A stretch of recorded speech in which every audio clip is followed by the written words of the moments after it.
something that at the time when I heard it was shocking. And I have to say, until today, I never really heard a real adequate explanation. And it was hard to digest. The Rebbe said a few times these words, Sneshtayma avodas habirurim.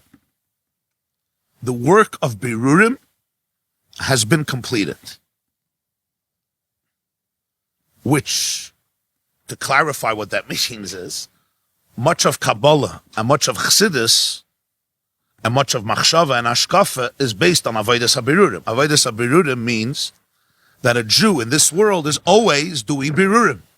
You're always refining, separating, revealing, and extracting the holy sparks wherever they are.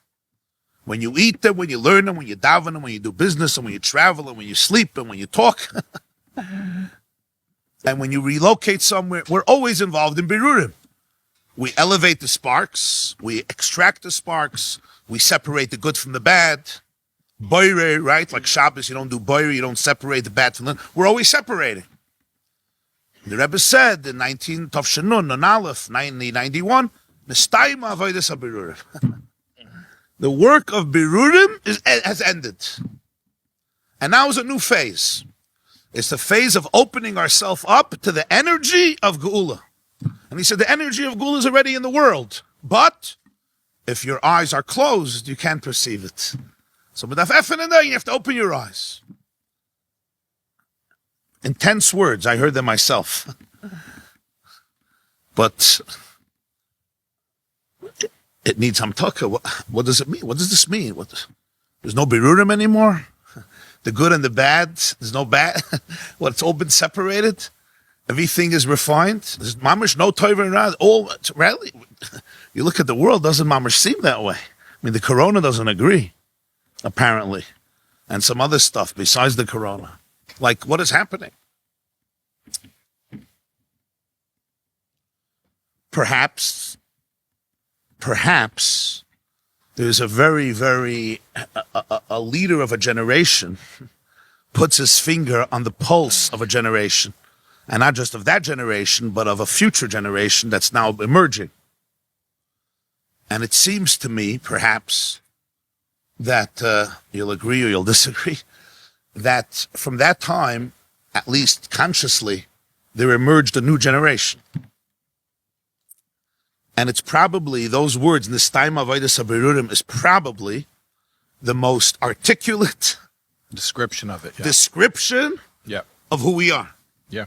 How do you capture a generation, a milieu, in 3 words? Well, if you have your finger on the pulse of the spiritual energy of a generation, you could put it in 3 words. Sneshtayma avodas habirurim. Because what are we seeing now? What are we seeing now? And how do we make sense of it? How do we articulate it? How do we express it to ourselves and to other people? And it seems to me that perhaps what the Rebbe was suggesting, what the Rebbe was communicating, the light that he was trying to share with the Jewish people at the time, was you really are going to have to open your eyes and tune in to the fact that there is a deeper reality unfolding, even if you will stubbornly insist that it's not, because it's really going out of your comfort zone. And what is this new reality? That there's no struggle between tov and ra. There's no fight between good and bad. Sneshtayma avodas habirurim. They're like separate. There's good and there's bad. They're not fighting anymore. You're not fighting between good and evil anymore. What do you mean? Well, every day I'm fighting. Who are you talking about? You're talking about the 3 tzaddikim who are not fighting? He's talking about himself, so why is he telling it to me? But he was actually saying, don't get fooled. Don't get fooled. Because let's ask this question. The Rambam says that when Mashiach comes, there doesn't have to be any miracles. Malachim chapter 11. We say when Mashiach comes, there's no Yetzer Hara. How is that miracle going to happen overnight? The Rambam says it's going to be a natural world. So we wake up one morning, Mashiach is in. Nobody has a Yetzer Hara. Is there a greater miracle in history? Is even splitting of the sea or resurrection of the dead any close to going like this? Mashiach is here, there's no Yetzer Hara. How'd that happen? Unless it's already happening. Because what we're seeing now is that people actually don't have a Yetzer Hara for evil. What they do have is a lack of faith that they don't have a Yetzer Hara for evil. What we all have is a perception that I'm bad. That's the Yetzer Hara. The Yetzer Hara today is that it's hard for me to believe how good I am. It's hard for me to accept how powerful I am. It's hard for me to accept that I am Hashem's manifestation in this world for real. Me with all my issues and skeletons, this person is as good as it gets. So what's the Yetzer Hara today? The Yetzer Hara is the insistence that Avodas HaBirurim didn't finish.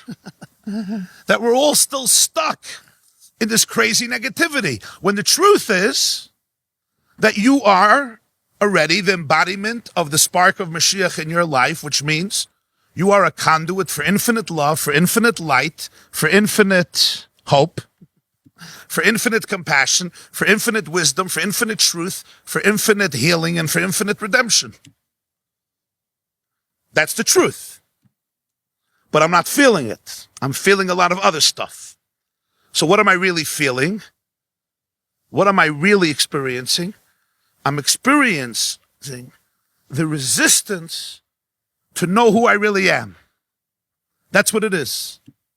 And why am I experiencing that resistance? Because Mashiach has to be revealed in that resistance too.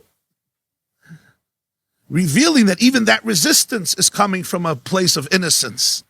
That I'm just trying to survive and trying to be good and trying to be holy and trying to find God. In other words, we're living in the greatest generation of history. But it's too good to be true. That's what everybody's thinking. It's like, you got the wrong guy. It's too good to be true. Who are you talking to? We're like, we were always told that we are the dirt, the dregs, you were never told that? The ikvasa. There's no ra that is substantial. Nobody has evil that is real. There's no authentic evil. There's brokenness. There's fragmentation. There's loneliness. There's despondency. There's depression. There's alienation. So the moment you become aware of who you really are and who you're not, and that the brokenness is only a matter of perception because the wholeness is always there, so the Yetzer Hara is like, the Yetzer Hara is already the Yetzer Tov. You're in an amazing place. You just have to become aware of it. Trauma impairs my core beliefs about myself. So my self-conceptualization is filtered through paralyzed beliefs. At the moment a person is allowed to be who they are, they say, I just want connection.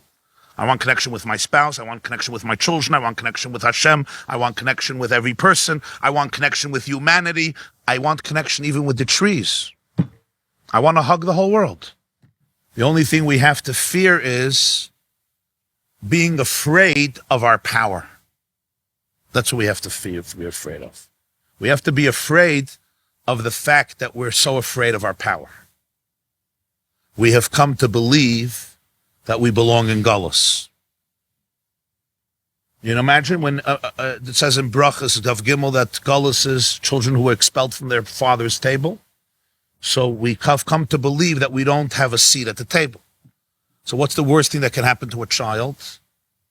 You don't have a seat at your child's table. This is not your home anymore. Telling a child it's not your home.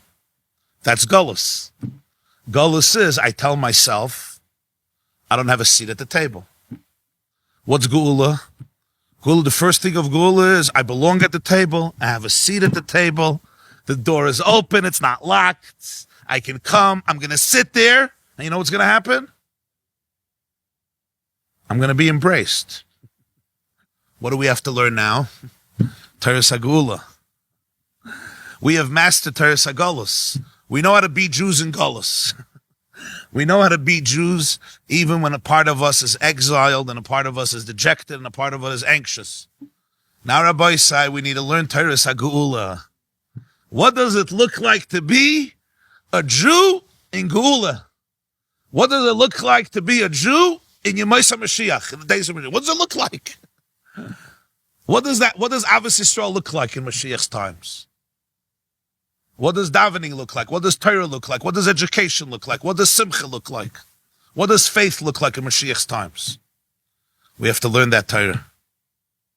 So the Rebbe said this time of Avodas Habirurim in Tavshinun Beis. It's 91, 92. Tavshinun Beis. Now it's Tavshin Pei Beis. So Nun Beis is what? Samach Beis, Ayin Beis, Pei Beis. So it took Yaakov 14 years to learn Teiras HaGalos. Took us 30 years to learn Teiras HaGeula. Okay. Yaakov did it 14. Yaakov was a little ahead. He was one of the Avos. Took us 30 years to learn Teiras HaGeula. And now we have to master it and internalize it and live it and convey it.